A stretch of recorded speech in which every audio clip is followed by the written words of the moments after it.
Chapter 105. The Cemetery of Pere-La-Chaise. Monsieur de Beauville had indeed met the funeral procession which was taking Valentine to her last home on earth. The weather was dull and stormy. A cold wind shook the few remaining yellow leaves from the boughs of the trees, and scattered them among the crowd which filled the boulevards. Monsieur de Villefort, a true Parisian, considered the cemetery of Pere-La-Chaise alone worthy of receiving the mortal remains of a Parisian family. There alone the corpses belonging to him would be surrounded by worthy associates. He had therefore purchased a vault, which was quickly occupied by members of his family. On the front of the monument was inscribed, "The families of Saint-Méran and Villefort," for such had been the last wish expressed by poor Renée, Valentine's mother. The pompous procession therefore wended its way towards Pere-La-Chaise from the Faubourg Saint-Honoré. Having crossed Paris, it passed through the Faubourg du Temple, then leaving the exterior boulevards, it reached the cemetery. More than 50 private carriages followed the 20 mourning coaches, and behind them more than 500 persons joined in the procession on foot. These last consisted of all the young people whom Valentine's death had struck like a thunderbolt, and who, notwithstanding the raw chilliness of the season, could not refrain from paying a last tribute to the memory of the beautiful, chaste, and adorable girl, thus cut off in the flower of her youth. As they left Paris, an equipage with 4 horses at full speed was seen to draw up suddenly. It contained Monte Cristo. The Count left the carriage and mingled in the crowd who followed on foot. Château Renaud perceived him, and immediately alighting from his coupé, joined him. The Count looked attentively through every opening in the crowd. He was evidently watching for someone, but his search ended in disappointment. "Where is Morel?" he asked. "Do either of these gentlemen know where he is?" "We have already asked that question," said Château Renaud, "for none of us has seen him." The Count was silent, but continued to gaze around him. At length they arrived at the cemetery. The piercing eye of Monte Cristo glanced through clusters of bushes and trees, and was soon relieved from all anxiety. For seeing a shadow glide between the yew trees, Monte Cristo recognized him whom he sought. One funeral is generally very much like another in this magnificent metropolis. Black figures are seen scattered over the long white avenues. The silence of earth and heaven is alone broken by the noise made by the crackling branches of hedges planted around the monuments. Then follows the melancholy chant of the priests, mingled now and then with a sob of anguish escaping from some woman concealed behind a mass of flowers. The shadow Monte Cristo had noticed passed rapidly behind the tomb of Abelard and Heloise, placed itself close to the heads of the horses belonging to the hearse, and, following the undertaker's men, arrived with them at the spot appointed for the burial. Each person's attention was occupied. Monte Cristo saw nothing but the shadow which no one else observed. Twice the Count left the ranks to see whether the object of his interest had any concealed weapon beneath his clothes. When the procession stopped, this shadow was recognized as Morel, who, with his coat buttoned up to his throat, his face livid and convulsively crushing his hat between his fingers, leaned against a tree situated on an elevation commanding the mausoleum, so that none of the funeral details could escape his observation. Everything was conducted in the usual manner. A few men, the least impressed of all by the scene, pronounced a discourse, some deploring this premature death, others expatiating on the grief of the father, and one very ingenious person quoting the fact that Valentine had solicited pardon of her father for criminals on whom the arm of justice was ready to fall, until at length they exhausted their stories of metaphor and mournful speeches. Monte Cristo heard and saw nothing, or rather he only saw Morel, whose calmness had a frightful effect on those who knew what was passing in his heart. "See," said Beauchamp, pointing out Morel to Debray. "What is he doing up there? and they called Château Renaud's attention to him. "How pale he is!" said Château Renaud, shuddering. "He is cold," said Debray. "Not at all," said Château Renaud slowly. "I think he is violently agitated. He is very susceptible." "Bah!" said Debray. "He scarcely knew Mademoiselle de Villefort. You said so yourself." "True. Still I remember he danced 3 times with her at Madame de Morcerf's. Do you recollect that ball, Count, where you produced such an effect?" "No, I do not," replied Monte Cristo, without even knowing of what or to whom he was speaking, so much was he occupied in watching Morrel, who was holding his breath with emotion. "The discourse is over. Farewell, gentlemen," said the Count, and he disappeared without anyone seeing whither he went. The funeral being over, the guests returned to Paris. Château Renaud looked for a moment for Morrel, but while they were watching the departure of the Count, Morrel had quitted his post, and Château Renaud, failing in his search, joined Debray and Beauchamp. Monte Cristo concealed himself behind a large tomb, and awaited the arrival of Morrel, who by degrees approached the tomb now abandoned by spectators and workmen. Morrel threw a glance around, but before it reached the spot occupied by Monte Cristo, the latter had advanced yet nearer, still unperceived. The young man knelt down. The Count, with outstretched neck and glaring eyes, stood in an attitude ready to pounce upon Morrel upon the first occasion. Morrel bent his head till it touched the stone, then clutching the grating with both hands, he murmured, "Oh, Valentine!" The Count's heart was pierced by the utterance of these 2 words. He stepped forward, and touching the young man's shoulder, said, "I was looking for you, my friend." Monte Cristo expected a burst of passion, but he was deceived, for Morrel turned round and said calmly, "You see, I was praying." The scrutinizing glance of the Count searched the young man from head to foot. He then seemed more easy. "Shall I drive you back to Paris?" he asked. "No, thank you." "Do you wish for anything?" "Leave me to pray." The Count withdrew without opposition, but it was only to place himself in a situation where he could watch every movement of Morrel, who at length arose, brushed the dust from his knees, and turned towards Paris, without once looking back. He walked slowly down the Rue de la Roquette. The Count, dismissing his carriage, followed him about 100 paces behind. Maximilien crossed the canal and entered the Rue Meslay by the boulevards. 5 minutes after the door had been closed on Morrel's entrance, it was again opened for the Count. Julie was at the entrance of the garden, where she was attentively watching Penelon, who, entering with zeal into his profession of gardener, was very busy grafting some Bengal roses. "Ah, Count!" she exclaimed with the delight manifested by every member of the family whenever he visited the Rue Meslay. "Maximilien has just returned, has he not, madame?" asked the Count. "Yes, I think I saw him pass. But pray, call Emmanuel." "Excuse me, madame, but I must go up to Maximilien's room this instant," replied Monte Cristo.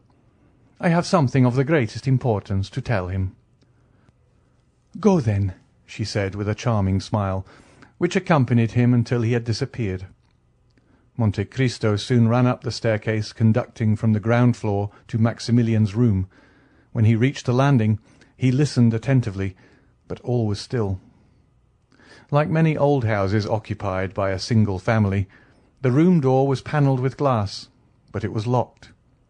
Maximilien was shut in, and it was impossible to see what was passing in the room, because a red curtain was drawn before the glass.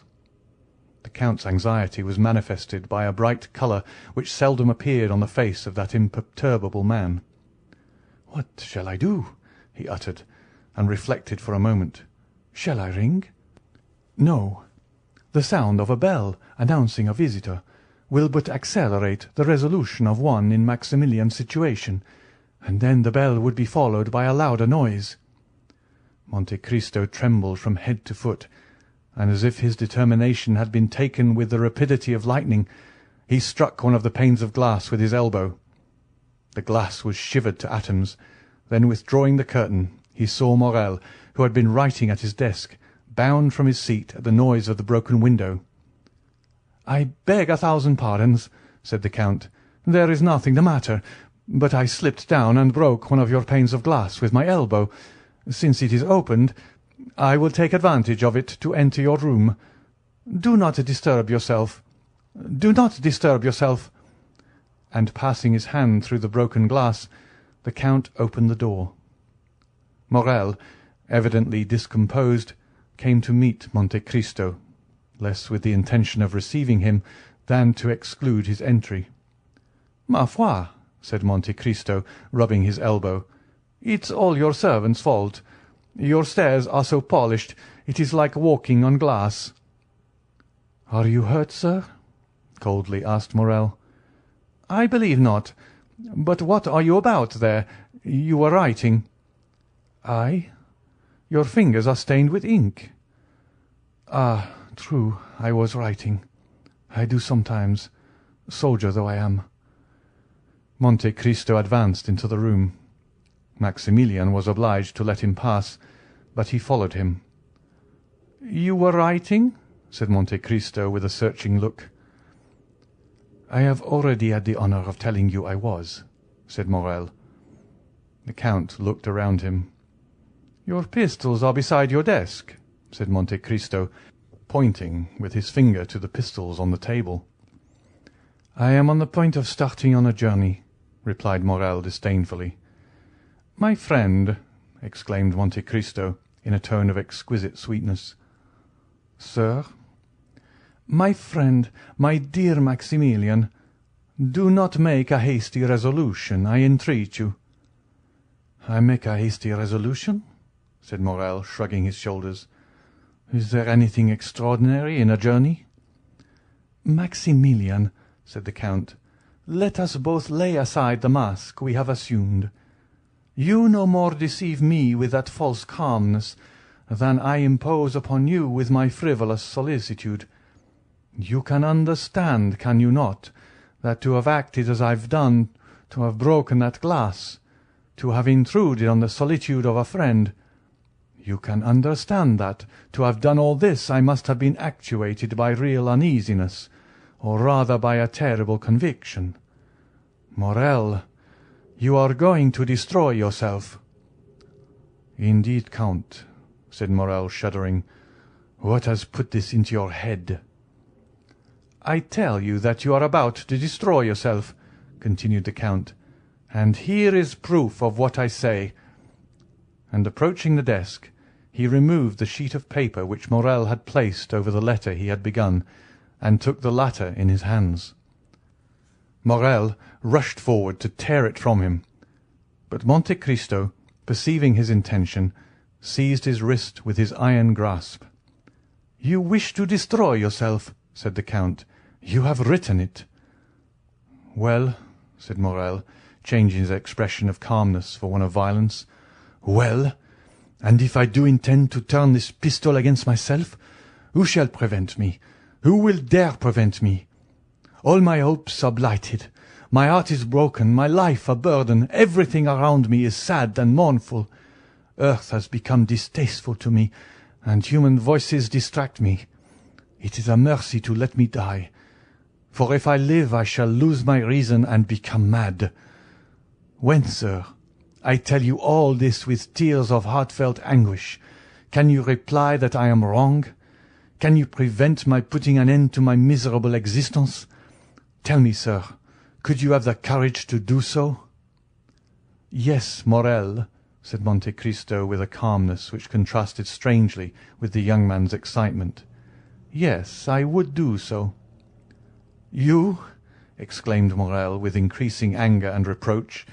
"You, who have deceived me with false hopes, who have cheered and soothed me with vain promises, when I might, if not have saved her, at least have seen her die in my arms. You, who pretend to understand everything, even the hidden sources of knowledge, and to enact the part of a guardian angel upon earth, and could not even find an antidote to a poison administered to a young girl. Ah, sir, indeed you would inspire me with pity, were you not hateful in my eyes. Morel? Yes, you tell me to lay aside the mask, and I will do so. Be satisfied. When you spoke to me at the cemetery, I answered you. My heart was softened when you arrived here. I allowed you to enter.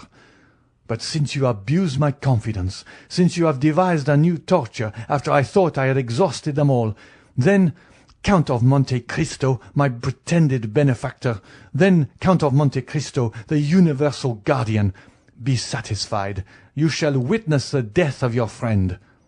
And Morel, with a maniacal laugh, again rushed towards the pistols. And I again repeat, you shall not commit suicide.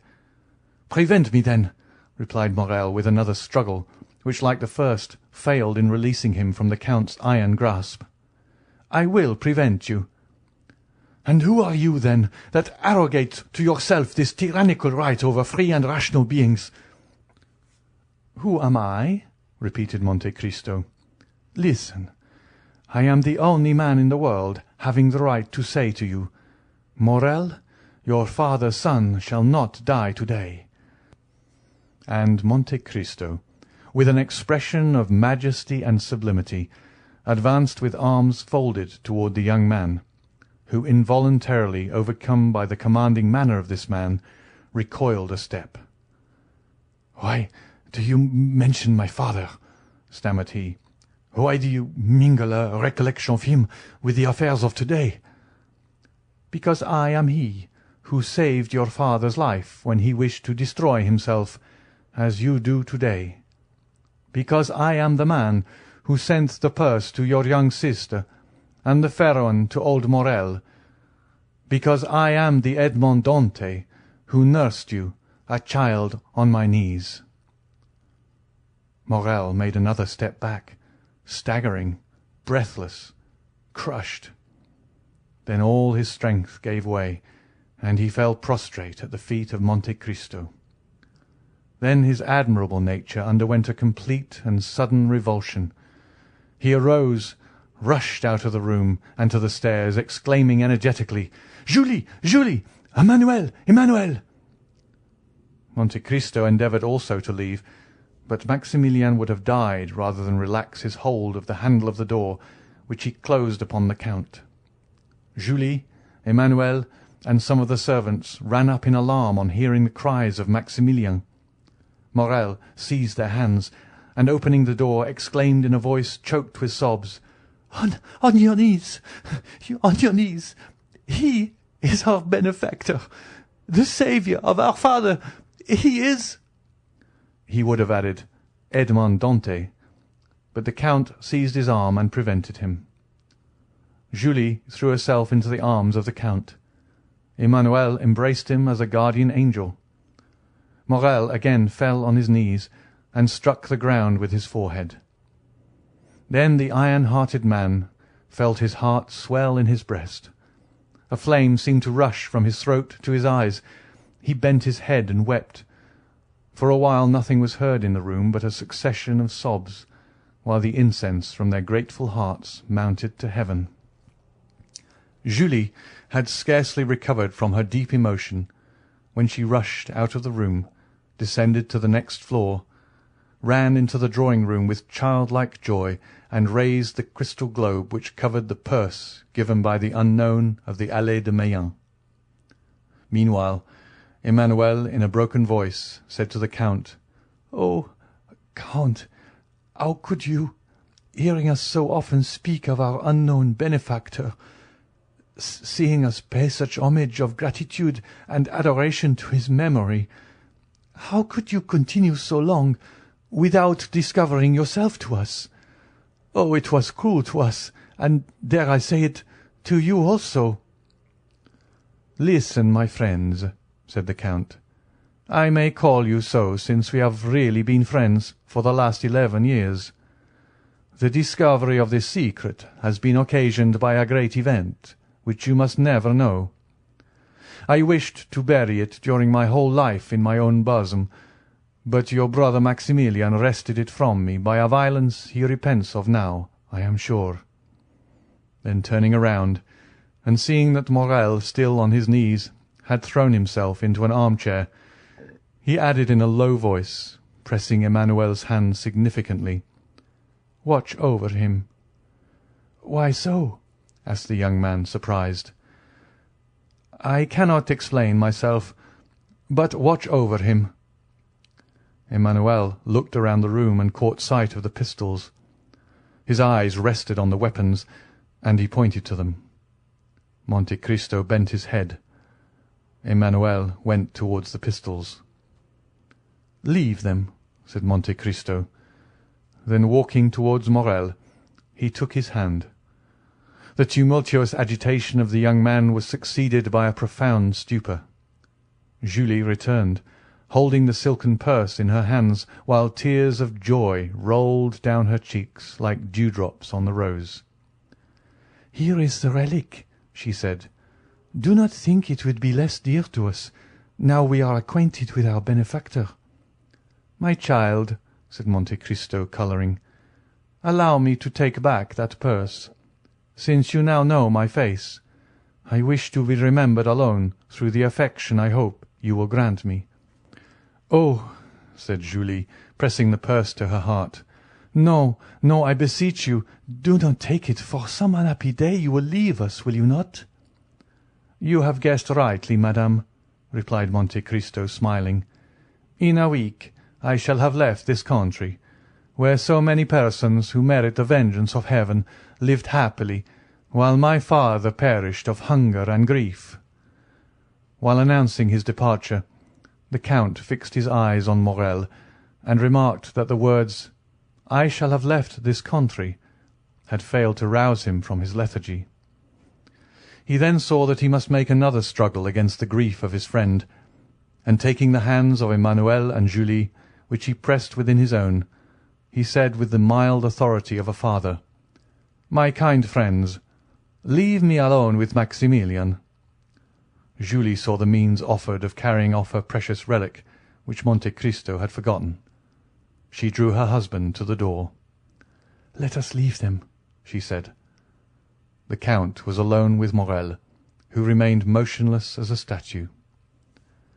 "Come," said Monte Cristo, touching his shoulder with his finger.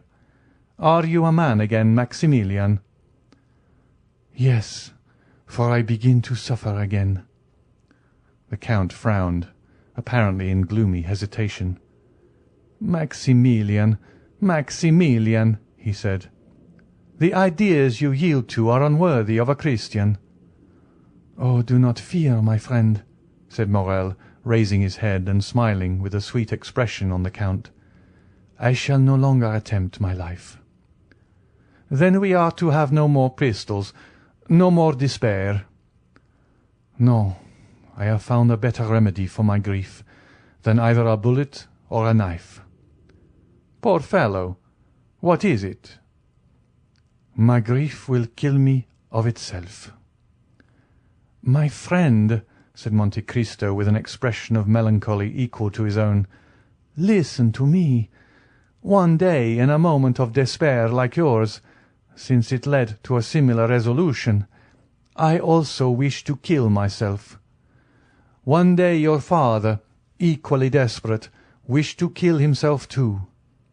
If anyone had said to your father at the moment he raised a pistol to his head, if anyone had told me when in my prison I pushed back the food I had not tasted for 3 days, if anyone had said to either of us then, 'Live, the day will come when you will be happy and will bless life,' no matter whose voice had spoken, we should have heard him with the smile of doubt or the anguish of incredulity. And yet how many times has your father blessed life while embracing you? How often have I myself—" "Ah!" exclaimed Morel, interrupting the Count, "you only lost your liberty. My father had only lost his fortune. But I have lost Valentine." "Look at me," said Monte Cristo, with that expression which sometimes made him so eloquent and persuasive. "Look at me.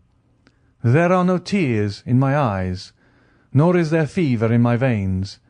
Yet I see you suffer, you, Maximilian, whom I love as my own son. Well, does not this tell you that in grief, as in life, there is always something to look forward to beyond? Now, if I entreat, if I order you to live, Morel, it is in the conviction that one day you will thank me for having preserved your life." "Oh, heavens!" said the young man. "Oh, heavens! What are you saying, Count? Take care. But perhaps you have never loved." "Child," replied the Count, "I mean as I love. You see, I have been a soldier ever since I attained manhood. I reached the age of 29 without loving, for none of the feelings I before then experienced merit the appellation of love. Well, at 29 I saw Valentine. For 2 years I have loved her. For 2 years I have seen written in her heart, as in a book, all the virtues of a daughter and wife. Count, to possess Valentine would have been a happiness too infinite, too ecstatic, too complete, too divine for this world, since it has been denied me. But without Valentine, the earth is desolate." "I have told you to hope," said the Count. "Then have a care, I repeat, for you seek to persuade me, and if you succeed, I shall lose my reason, for I should hope that I could again behold Valentine." The Count smiled. "My friend, my father," said Morel with excitement, "have a care, I again repeat, for the power you wield over me alarms me. Weigh your words before you speak, for my eyes have already become brighter, and my heart beats strongly. Be cautious, or you will make me believe in supernatural agencies. I must obey you, though you bade me call forth the dead or walk upon the water." "Hope, my friend," repeated the Count. "Ah," said Morel, falling from the height of excitement to the abyss of despair. "Ah, you are playing with me, like those good or rather selfish mothers who soothe their children with honeyed words, because their screams annoy them. No, my friend, I was wrong to caution you. Do not fear, I will bury my grief so deep in my heart. I will disguise it so that you shall not even care to sympathize with me. Adieu, my friend, adieu." "On the contrary," said the Count, "after this time you must live with me. You must not leave me, and in a week we shall have left France behind us." "And you still bid me hope?" "I tell you to hope, because I have a method of curing you." "Count, you render me sadder than before, if it be possible. You think the result of this blow has been to produce an ordinary grief, and you would cure it by an ordinary remedy, change of scene." And Morel dropped his head with disdainful incredulity. "What can I say more?" asked Monte Cristo. "I have confidence in the remedy I propose, and only ask you to permit me to assure you of its efficacy." "Count, you prolong my agony." "Then," said the Count, "your feeble spirit will not even grant me the trial I request. Come, do you know of what the Count of Monte Cristo is capable? Do you know that he holds terrestrial beings under his control, nay, that he can almost work a miracle? Well, wait for the miracle I hope to accomplish, or—" "Or?" repeated Morel. "Or take care, Morel, lest I call you ungrateful." "Have pity on me, Count." "I feel so much pity towards you, Maximilian, that, listen to me attentively, if I do not cure you in a month, to the day, to the very hour, mark my words, Morel, I will place loaded pistols before you, and a cup of the deadliest Italian poison, a poison more sure and prompt than that which has killed Valentine." "Will you promise me?" "Yes, for I am a man, and have suffered like yourself, and also contemplated suicide. Indeed, often since misfortune has left me, I have longed for the delights of an eternal sleep." "But you are sure you will promise me this?" said Morrel, intoxicated. "I not only promise, but swear it," said Monte Cristo, extending his hand. "In a month, then, on your honour, if I am not consoled, you will let me take my life into my own hands, and whatever may happen you will not call me ungrateful." "In a month, to the day. The very hour and the date are sacred, Maximilian. I do not know whether you remember that this is the 5th of September. It is 10 years to-day since I saved your father's life, who wished to die." Morrel seized the Count's hand and kissed it. The Count allowed him to pay the homage he felt due to him. "In a month you will find on the table, at which we shall be then sitting, good pistols and a delicious draught. But, on the other hand, you must promise me not to attempt your life before that time." "Oh, I also swear it." Monte Cristo drew the young man towards him, and pressed him for some time to his heart. "And now," he said, "after to-day, you will come and live with me. You can occupy Haydée's apartment, and my daughter will at least be replaced by my son." "Haydée," said Morrel. "What has become of her?" "She departed last night." "To leave you?" "To wait for me. Hold yourself ready, then, to join me at the Champs-Élysées, and lead me out of this house without anyone seeing my departure." Maximilian hung his head, and obeyed with childlike reverence. End of chapter 105.